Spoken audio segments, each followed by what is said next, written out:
When I saw the video they posted of my son, I wanted to fight, not argue, not explain. Fight. But something stopped me, and that changed everything. It was just another Sunday. You know the drill: coffee in hand, folding chairs, coolers, sunscreen, and the endless calls from the sideline. Spread out! Stay with your mark. That day, my son's team was playing one of those rivals, the kind where the parents are louder than the players. You feel the tension before the whistle even blows. My son? He's 14, plays center back. Not the kind of kid who flops, not the kind who complains, but he's tough, real tough, the kind of player that makes strikers remember him. And then it happened. Midfield, a quick turnover. The opposing forward took a heavy touch and my son stepped in.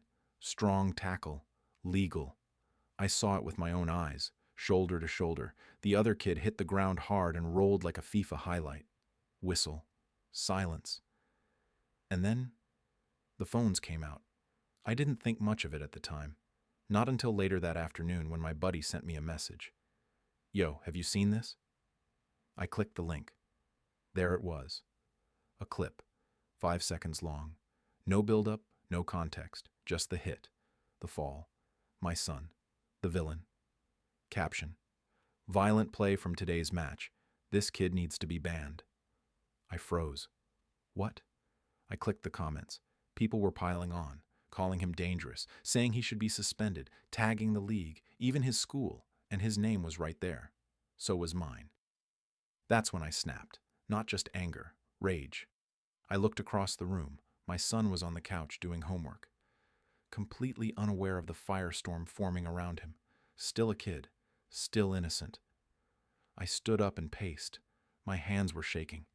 I'm not proud of what I thought next. I wanted to drive to that parent's house, knock on the door, and not with words. I imagined yelling in their face, telling them to take the video down, demanding an apology. I even pictured dragging my son to their practice and saying, "Go ahead, hit him, just like in the video. Show them how it felt." It was ugly, irrational. But I was a dad, and someone was trying to ruin my boy over nothing. Then I heard his voice. "Dad, did I do something wrong?" That gutted me. I sat down, took a breath, said no, but I could see he wasn't sure, because when the internet says you're guilty, it's hard to believe otherwise.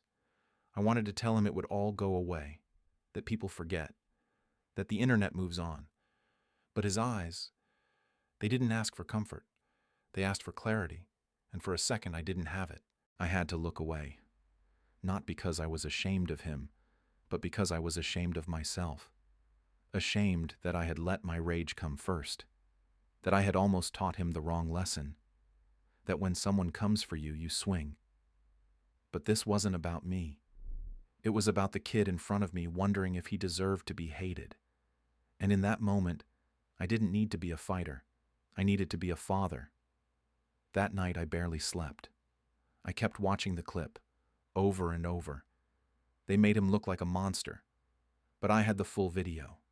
I record every game, from kickoff to final whistle.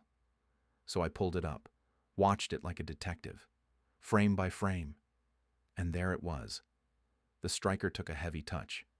My son timed it perfectly, turned his body to avoid full contact. Clean challenge. You could even see the striker kicking out first, but missing.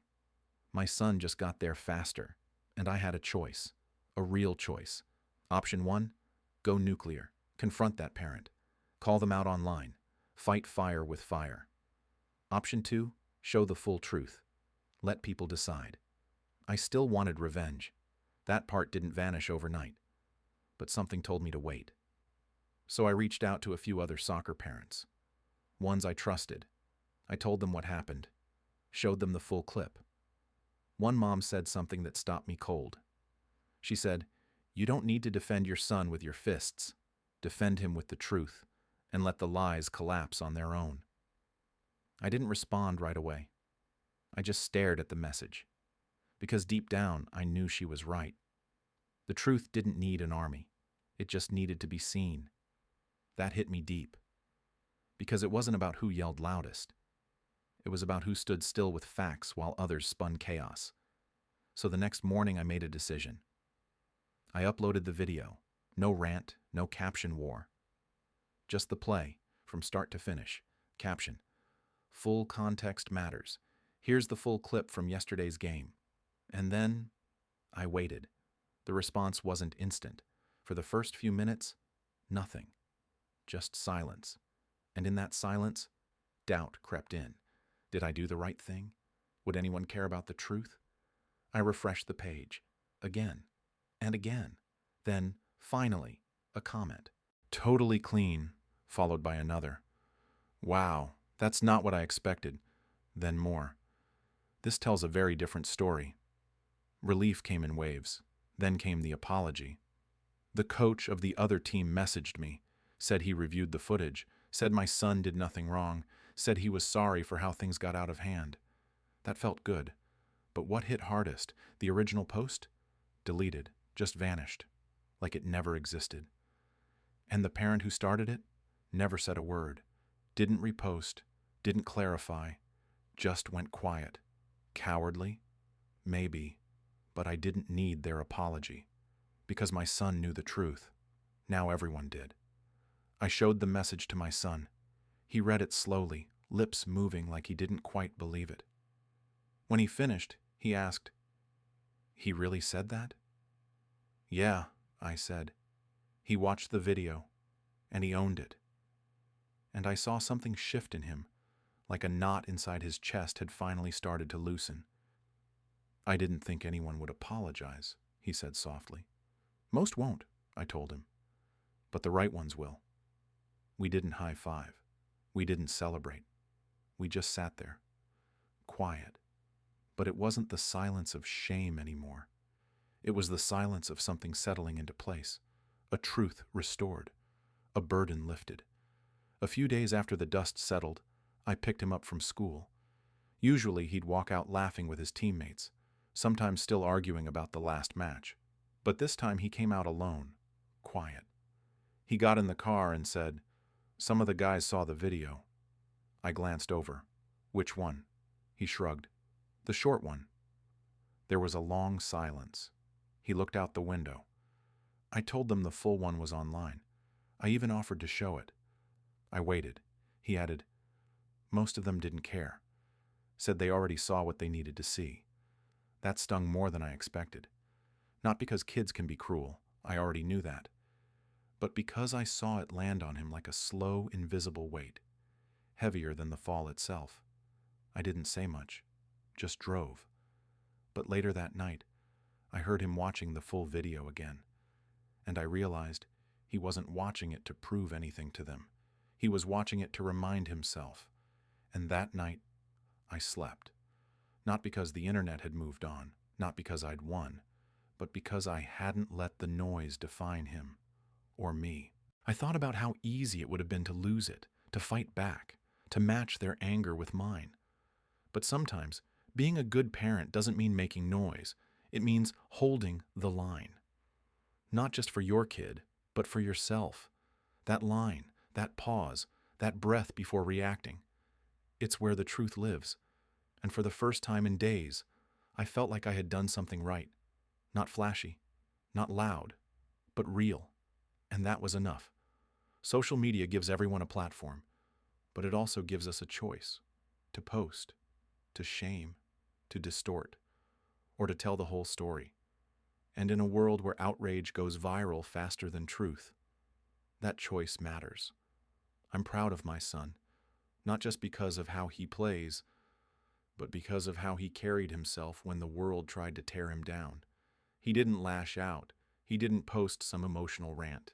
He just kept going, trusted me, trusted us, trusted that the truth would hold. And it did.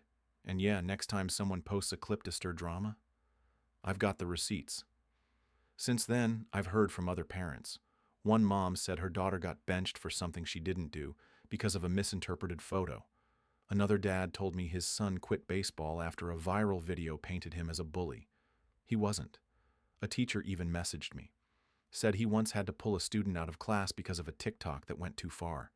The kid hadn't even done anything wrong. It's everywhere. clips without context, screenshots without stories, people so quick to judge they forget there's a kid on the other side. We say we're protecting them, but we film everything, like we're waiting for them to fail. What if we chose differently? What if we used our phones to capture moments of growth, of courage, of honesty? What if the next viral moment wasn't a takedown, but a stand-up? Because that's what I want my son to remember. Not the shame, not the noise, but the way we stood by the truth when it mattered most. Since that day, I've thought a lot about what kind of man he's becoming, and what kind of father I want to be. Not the kind who explodes when pushed, but the kind who breathes through the fire, the kind who shows his kid how to respond, not react. We're raising children in a world that moves faster than they can process. But that doesn't mean we give in to it. It means we slow down. We slow, ask questions, tell the full story, and stand beside them, especially when things get hard. He still plays, still defends, still quiet, still strong, and I still bring the folding chair and the camera. But now, I bring a little more patience too. At the next game, I watched him more closely than usual, not just as a player, but as a person. How he walked onto the field, how he shook hands, how he took up space, not with force, but with quiet confidence. He didn't know I was watching that way, but I was. And for a moment, I forgot about what happened. The video, the outrage, the fear. All I saw was a kid doing what he loved. Still unshaken, still steady. Another dad came up to me during halftime. We weren't friends, barely talked, but he nodded and said, "Glad your boy's okay." That was it. No explanation, no judgment, just recognition. And I realized sometimes healing doesn't come in applause. It comes in quiet nods from people who understand, people who've been there, people who've had to choose between silence and standing up for the truth. And maybe that's how we rebuild trust, not by shouting louder, but by standing firmer. Later that week, I got a message from our old assistant coach. He'd seen the clip. Both of them. He wrote, "You raised a good one." The tackle was clean, but how he handled it after, that's what impressed me. I stared at that message longer than I should have, because it reminded me there are always people watching, not just the loud ones. There are quiet supporters, people who don't comment, don't post, but remember how you showed up. And that matters.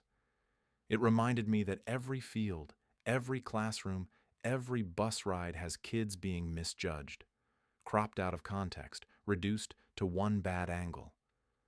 This wasn't just about one game. It was about what we allow to define our kids and ourselves. I told my son about the message. He smiled a little, didn't say much, but I saw the way his shoulders lifted, just slightly, like something heavy had finally been acknowledged. Maybe we don't need hundreds of likes to feel seen. Maybe we just need one person to say, "I saw what really happened." Since all this happened, I think differently when I see a viral video. I wonder what's outside the frame. What part we're not being shown? Whose voice got cut? What truth got edited out? Because I lived it. My son lived it. And now, every time I scroll past a kid being called out online, I think, who's standing up for them? Who's posting the full version? Who's reminding the world that they're more than 5 seconds of judgment? That experience changed how I parent and how I watch. I no longer ask, what happened? I ask, what aren't they showing me? There's power in the pause, in holding your judgment, in choosing truth over clicks. And there's responsibility too, because our kids are watching how we respond, and they learn from it, fast. So I tell mine now, you don't need to be perfect. You just need to be honest. And when someone tells your story wrong, we'll tell it right. Every time. I also started talking to other parents more, not just about soccer, about our kids, about the pressure they feel, about the moments that get twisted and turned into entertainment. One mom told me her son stopped speaking in class after a clip of him stumbling over his words went viral on a school page. She said he used to love presenting. Now he avoids eye contact. Another dad said his daughter quit cheer because someone slowed down a video of her fall and turned it into a meme. We used to tell our kids, it's just a phase, ignore it. But now, the internet remembers longer than a rumor ever could. And that's why this moment with my son mattered.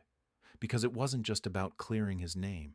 It was about sending a message to him, to others, that the truth still matters, that someone will stand beside you even when it's messy, even when it's hard, even when it's just easier to scroll past. Because that's what we owe them, not silence, but support. So when people ask me what I would have done differently, I say nothing. Because as messy as it got, as angry as I felt, as close as I came to snapping, I stopped. I chose not to fight back with fists or fury. I chose the truth, and it worked. Not instantly, not perfectly, but enough. Enough for my son to hold his head high. Enough for his teammates to understand. Enough for one silent dad at a game to say, "Glad your boy's okay." And now I carry that lesson with me. Every time someone says, "Did you see that clip?" I think, what do I know about the full story? I remind myself that context is everything, that 5 seconds can ruin a week, a season, or worse, a child's confidence, and that sometimes the best thing you can do for your kid is nothing dramatic, just to be the one person who doesn't flinch when others panic, the one who says, "Wait, let's see the full thing." Sometimes standing still is the bravest thing you can do. That's what I've learned, because this world will try to rush you, to shout over you, to shame your kid before they even understand what happened. But we don't have to play along. We can hit pause. We can ask for context. We can tell the whole story. That's what I did. And my son? He's stronger for it. Not just because he plays hard, but because he knows who he is, even when people try to tell him otherwise. He saw the worst of social media, and he saw what happens when you hold the line. Now, when he steps onto the field, he carries that with him. Not anger, not fear, but a quiet kind of pride. Because he didn't just survive the storm, he learned how to stay upright in it. And me? I learned that being a good parent isn't about protecting them from everything. It's about showing them how to face it when it comes, with honesty, with clarity, with courage.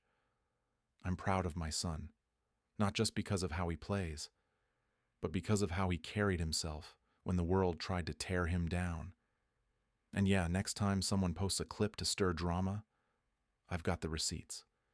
Because now I know how fast the tide can turn, how loud false stories get, and how important it is to stand up, quietly, firmly, and with the full picture. We didn't win a trophy. We didn't need to. We reclaimed something more important, his dignity, his name, and a little piece of the truth. I realized something important in the weeks that followed.